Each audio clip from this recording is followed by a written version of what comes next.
विकास म्हणजे केवळ घोषणा नाही, तो रस्त्यावर उतरलेला दिसला पाहिजे आणि प्रकाशात उजळून निघाला पाहिजे.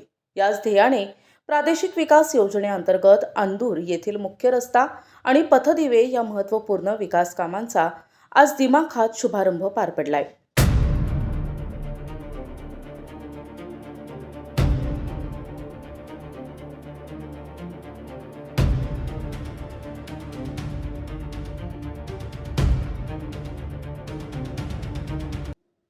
हा शुभारंभ राणा जगजितसिंह पाटील यांच्या हस्ते पार पडलाय. या कामामुळे अंदूरच्या विकासाला नवीन दिशा, नवीन गती आणि उज्ज्वल भविष्यासाठीचा ठोस पाया मिळाल्याचे स्पष्टपणे दिसून येत आहे. या महत्त्वपूर्ण विकास कामामुळे अंदूर गाव आता प्रगतीच्या पथावर उजळून निघणार आहे. देशामध्ये आदरणीय नरेंद्र मोदी साहेबांच्या माध्यमातून त्यांच्या मार्गदर्शनाखाली आपल्या देशाचा चौफेर विकास होतोय. प्रत्येक क्षेत्रामध्ये अतिशय ताकदीने काम चालू आहे आणि जगामध्ये तिसरं सगळ्यात मोठं अर्थव्यवस्था होण्याचा मान आपल्या देशाला जो मिळतोय, त्या अनुषंगाने आपली देखील आता जबाबदारी आहे की आपल्या जिल्ह्याचा देखील विकास मोठ्या प्रमाणात व्हावा आणि त्या अनुषंगाने प्रचंड असं काम सध्या चालू आहे. केंद्राची मदत आहे, सरकार आपलंच आहे, राज्याची मदत आहे, राज्यात देखील मोठ्या प्रमाणामध्ये आपल्याला निधी मिळतोय, मदत मिळतेय आणि जिल्ह्याच्या माध्यमातून वेगवेगळ्या संस्था ज्या आहेत त्या आपल्या सर्वांच्या सहकार्याने भारतीय जनता पार्टीच्या नेतृत्वाखाली चालू राहणार याची मला पूर्ण खात्री आहे.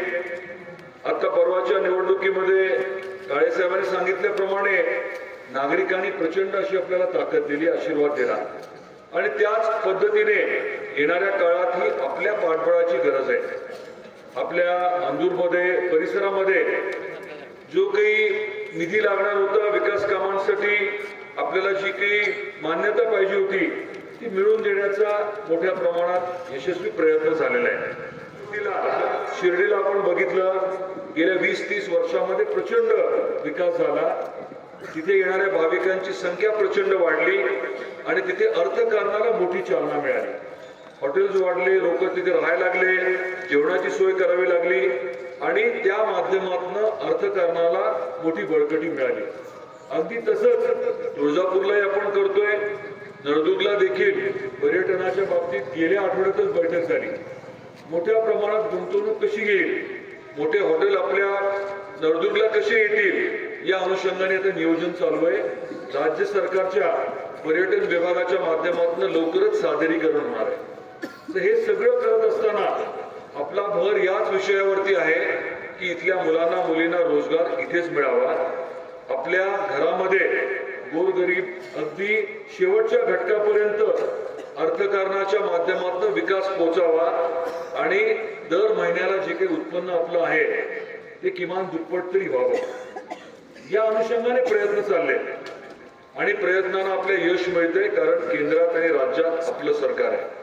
पण हे सगळं करताना एकट्या दुकट्याचं काम असू शकतं का? आपण सर्व ठामपणे पाठीशी उभे आहात. आपले आशीर्वाद आहेत, आपल्या शुभेच्छा आहेत आणि त्याच्यामुळे खऱ्या अर्थाने हे सगळं करणं शक्य होते.